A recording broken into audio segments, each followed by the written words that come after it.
ধরো আমি তোমার আমার সংসারে ফিরে আনলাম, কিন্তু তোমার গায়ে তো অন্য পর পুরুষের গন্ধ। আমি আমি যখনই তোমার দেখুন আমার মনে পড়ে যাব তুমি আমার ধোকা দিয়া অন্য পুরুষের সাথে শুইছিল, আর ওই পুরুষ তোমার স্পর্শ করছিল। অভাবের কারণে কেউ যদি পতিতালয় যায়, দেহ ব্যবসা করে, তারেও না ফিরে আইন না তার সাথে সংসার করা যায়, কিন্তু যারা স্বভাবের পতিতা তাদের সাথে না রাত কাটানো যায়, কিন্তু তাদের সাথে সংসার করা যায় না। কিন্তু তোমার সাথে আমি কেমনে সংসার করবো বলো?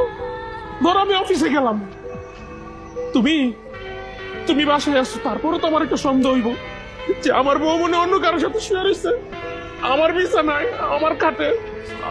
আমি না এরকম মানসিক অশান্তি নিয়ে আমি তোমার সাথে সংসার করতে চাই না।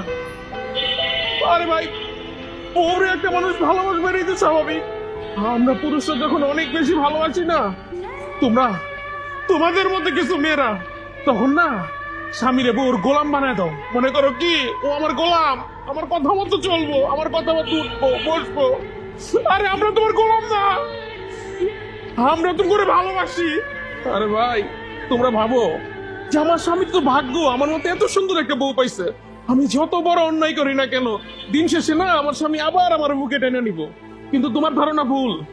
পুরুষের ভালোবাসা যতটা সুন্দর, জিনা না তার চেয়ে অনেক বেশি কঠিন।